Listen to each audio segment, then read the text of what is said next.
অনেকেই লিভারের সমস্যা আছে না, লিভারের মধ্যে চর্বি জমছে, 1 নাম্বার ট্রিটমেন্ট কি সেটা? সেটা হচ্ছে চিনি জাতীয় যত খাবার আছে হারাম, বাতিল, বাতিল করে দেন। বাতিল করে টক দই খান, তার সাথে হচ্ছে ওই যে গ্রিন টি যে আছে সেইটা একটু খান।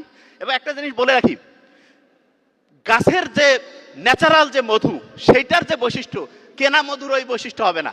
গাছের যে ন্যাচারাল মধু সেইটা অ্যান্টিঅক্সিডেন্ট, রোগ প্রতিরোধ ক্ষমতায় ভরপুর, এবং সেইটা আপনার শরীরের গ্লাইসেমিক ইন্ডেক্সটাকে ঠিকভাবে কন্ট্রোল করবে, ডায়াবেটিসের সমস্যা হবে না। কিন্তু দোকানের খাইলে ওইটা আপনার জন্য প্রবলেম করবে। এরপরে ওই যে ঘি আছে না, অনেকে কয় ভাই ঘি খাচ্ছি কাজ কম হচ্ছে। হ্যাঁ, বাড়িতে তৈরি করা যে ঘি সেটা কিভাবে হয় জানেন?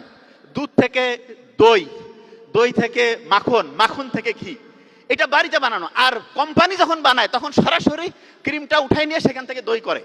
ইন্টারেস্টিং পয়েন্ট, সহজ করে বলি, বাড়িতে বানানো ঘি এটা 1000 গুণে ভালো যে কোনো কোম্পানির, সারা দুনিয়ার যে কোনো দামি ঘিয়ের চাইতে 1000 গুণে ভালো। কেন? কারণ ওইখানে এমন উপকারী ব্যাকটেরিয়া তৈরি হয় যেটা আমাদের শরীরের রোগ প্রতিরোধ ক্ষমতা বাড়ায় দেয়, আমাদের হজম শক্তি বাড়ায় দেয়, আমাদের হচ্ছে ওই যে ওইটাকে যেটা বলে খাবারের যেই প্রয়োজনীয় অংশটাকে ঠিকভাবে অ্যাবজর্ব করতে হেল্প করে।